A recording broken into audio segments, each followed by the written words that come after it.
ব্যক্তি 99 জন ব্যক্তিকে খুন করেছে। কয়জন ব্যক্তিকে বলেন? 99 জন ব্যক্তিকে খুন করার পর তার ভিতরে অনুশোচনা আসছে, আরে না জানি আমার মালিক আমারে কবরে নিয়ে গেলে আমার কবরের অবস্থা কি হয়, হায় হায় না জানি ফেরেশতাদের আযাবের অবস্থা কি হয়, না জানি আমার জাহান্নামের অবস্থা কি হয়, না জানি আমার হাসরের ময়দানের অবস্থা কি হয়, না জানি আমার পরকালের অবস্থা কি হয়। 99 জন ব্যক্তিকে হত্যা করার পর তার ভিতরে যখন অনুশোচনা আসছে, এবার নিয়ত করছে আল্লাহর কাছে আমি মাফ চাইবো। কিন্তু প্রশ্ন হইল আল্লাহ আমাকে মাফ করবেন কি করবেন না এটা তো আমি জানি না। ওই জামানার বড় আলেমকে, তাকে আমার খুঁজে বের করতে হবে, তার কাছে আমি ফতোয়া জিজ্ঞাসা করব আল্লাহ কি আমাকে মাফ করবেন কিনা। খোঁজ করতে করতে তৎকালীন জামানায় খ্রিস্টান ধর্ম ছিল সত্য, খ্রিস্টানদের ধর্ম যাজক ধর্ম, খ্রিস্টানদের ধর্মের বড় আলেম বড় বলি, ওনার কাছে যায় প্রশ্ন করছেন, হযরত আমি তো আল্লাহর প্রিয় বান্দা হতে চাই, আমি তো আল্লাহ ওয়ালা হতে চাই, আমি শুনেছি আল্লাহ নাকি বান্দার সমস্ত গুনাহ মাফ করে দেয়, কিন্তু হযরত আমি জীবনে এত পাপ করেছি, জানি না আমার গুনাহ আল্লাহ মাফ করবেন কিনা। হযরত আমি 99 ব্যক্তিকে অন্যায়ভাবে হত্যা করেছি, তারা মজলুম ছিল, তারা কোনো দোষ করে নাই, 99 ব্যক্তিকে আমি হত্যা করেছি। হযরত বলেন আল্লাহ কি আমার ইস্তিগফার কবুল করবেন কিনা, আল্লাহ কি আমার তওবা কবুল করবেন কিনা। ওই আলেম মাসআলা না জানার কারণে ঘোষণা দিয়ে দিছে, না না না, আল্লাহ 99 ব্যক্তির খুনির তওবা কবুল করবে না। ওই ব্যক্তিটা রাগে ওই আলেম নে মেরে ফেলছে। কয়শ হইল? 100 পূরণ কইরা এখন আল্লাহর কাছে কান্দে, আল্লাহ তুমি নাকি আমার তওবা কবুল করবা না। ও মাওলা কারীম রে, আমি যদি এমন কারো থেকে কোনো ফতোয়া পাইতাম যে আমার দোয়া তুমি কবুল করবা, আমার তওবা তুমি কবুল করবা, তাহলে তোমার কাছে মনটা ভইরা তওবা করতাম।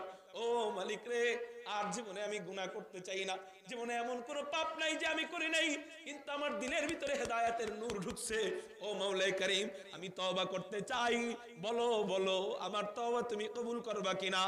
আল্লাহ আরেকজন ব্যক্তিকে ধরায়া দিলেন, আরেকজন ব্যক্তিকে তার সাথে সাক্ষাৎ করায়া দিলেন, আরেকজন আল্লাহ ওয়ালা, ওনার সাথে সাক্ষাৎ যখন হয় জিজ্ঞাসা করে, ওগো হযরত বলেন আমাকে একটা ফতোয়া দেন।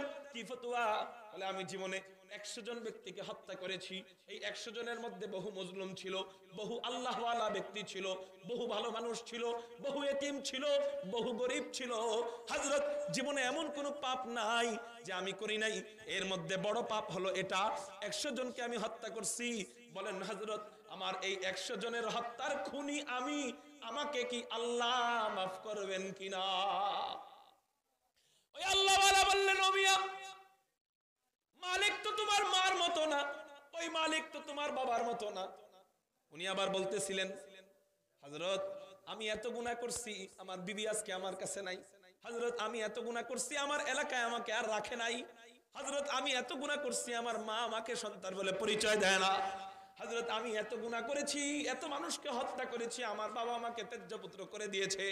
ওই আল্লাহ ওয়ালা জবাব দেয়, ও ভাই শোনো শোনো শোনো, তোমার বাবা তোমাকে ত্যায্য পুত্র করে দিয়েছে, তুমি যেই গুনাহগুলা করছো এই গুনাহগুলা যদি আমরাও করি, আমাদের মা বাবারা যদি জানে, আমাদের মা গর্ভধারিণী মা আমাকে সন্তান বলে পরিচয় দিবে না।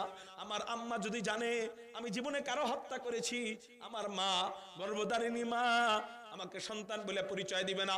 যেই মা তার সন্তানকে জীবনের চেয়ে বেশি ভালোবাসে, পৃথিবীতে কেউ কাউকে যদি জীবনের থেকে বেশি ভালোবাসা থাকে, মা এবং বাবা তার সন্তানকে জীবনের চেয়ে বেশি ভালোবাসে।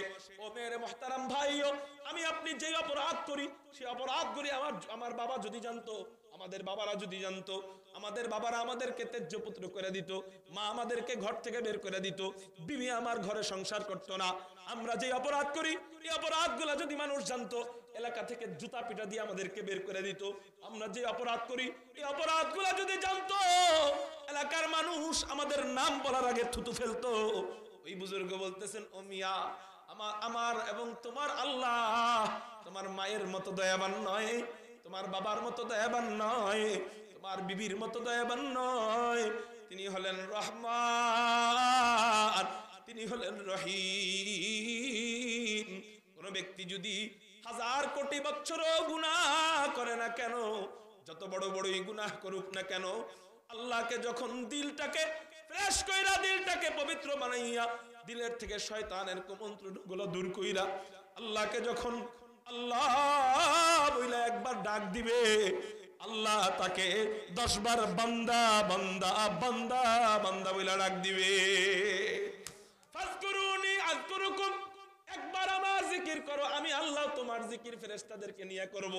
ও মেরে মুহতারাম ভাইও, আমাকে ডাকো, উদউনি আস্তাজিব লাকুম, আমার কাছে দোয়া করো, আমাকে ডাকো, আমি তোমার ডাকে সাড়া দিব। তোমার মা তোমারে এখন আর চিনে না, তোমার বাবা তোমাকে চিনে না, তোমার অপরাধের কারণে তুমি জেলখানায়, তোমার অপরাধের কারণে তোমার এলাকার মানুষ তোমার সিসি করে, তোমার অপরাধের কারণে স্কুলের ছেলেরাও তোমাকে খারাপ বলে, তোমার অপরাধের কারণে স্কুলের কলেজের মেয়েরাও তোমাকে খারাপ লম্পট বলে, সব দুনিয়ার মানুষগুলো তোমাকে তাড়ায় দিল, দূর দূর করে দিল, সব রাস্তা তোমার বন্ধ, আমি মালিকের একটা রাস্তা খোলা আছে।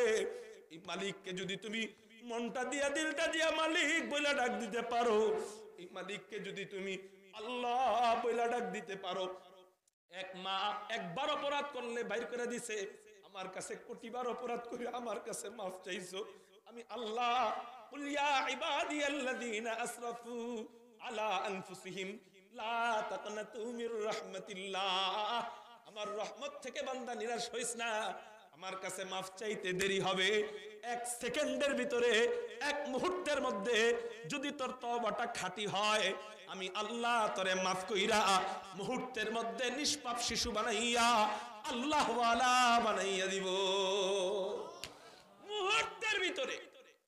মুহূর্তের ভিতরে শিশু বানাইয়া দিবে, নিষ্পাপ।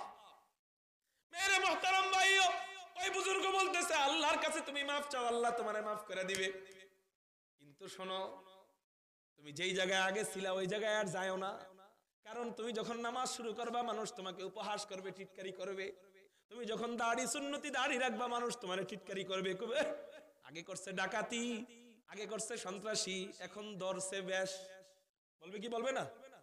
এইজন্য অনেক স্কুল কলেজের বাইরে নতুন করে দাড়ি রাখতে চাইলে স্কুল কলেজের কিছু কিছু বন্ধু বান্ধবরা চেতায়। এজন্যই তো বুজুর্গরা বলেন সৎসঙ্গে সর্ববাস, অসৎ সঙ্গে সর্বনাশ। যদি কোনো ব্যক্তি ভালো হইতে চায়, এই হাদিস থেকে এটার প্রমাণ, সে আল্লাহ ওয়ালার সুহবতে যেন চলে যায়, আল্লাহ ওয়ালাদের সুহবত প্রয়োজন। বুখারী এবং মুসলিমের হাদিস বানানো কোনো কিচ্ছা বলতেছি না। ওই বুজুর্গ বলতেছেন যাও, তুমি আর ওই পাপাচারদের এরিয়ায় যাও না, যেই জায়গায় যায় তুমি পাপ করেছিলা, ওই জায়গায় গেলে তাদের আসরে পড়ে আবারও তুমি গুনাহগার হয়ে যাইবা, তুমি ওই জায়গায় আর যেও না, অমুক জায়গায় কিছু আল্লাহ ওয়ালারা থাকে, যাও যাও যাও, তুমি আল্লাহ ওয়ালাদের সুহবতে বাকি জিন্দেগি কাটাও।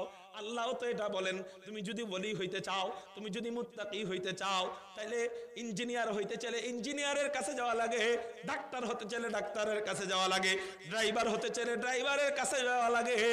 তুমি যদি মুত্তাকি হতে চাও, আল্লাহ ওয়ালা হতে চাও, কুনু মা'আস সাদিকিন, আল্লাহ ওয়ালাদের সুহবতে। কোন ওলি হইতে পারবে না ওলির সুহবত ছাড়া।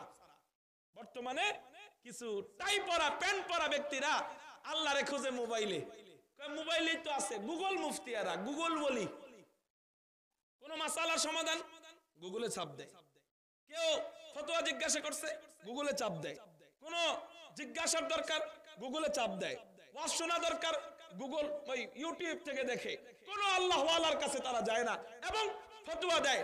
ওলিদের কাছে যাওয়া, পীরদের কাছে বায়াত হওয়া, বিদাত বিদাত, সব দাঁত হেরা। আমরা এলাম বিদাতি আর হেরা এলো দাতি, কথা বুঝেন নাই? আছে না একদল বের হইছে না, নাম লাগায় ইসলাম মুসলিম, নাম দেয় মুসলিম দল। আমরা হানাফিও না, আমরা শাফিও না, আমরা মালিকিও না, আমরা হাম্বলিও না, আমরা মাযহাবি না, আমরা মুসলিম। আর বলে এদিক দিয়া হক্কানি আল্লাহ ওয়ালার কাছে বায়াত হওয়া বিদাত, পীর হক্কানি পীরের কাছে বায়াত হওয়া বিদাত। পীর তো ফার্সি শব্দ, বাংলা অর্থ হইল উস্তাদ, গুরু, আপনাকে যিনি জান্নাতের পথ দেখাবে আমল শিখিয়ে শিখিয়ে।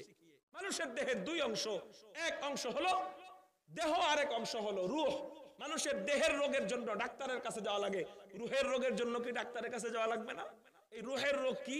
গীবত বলা, জিনা করা, এরপরে গান শোনা, প্রেম করা, অবৈধ টাকা উপার্জন করা, অবৈধ পথে ব্যয় করা, এগুলো হলো দেহে আত্মার রোগ।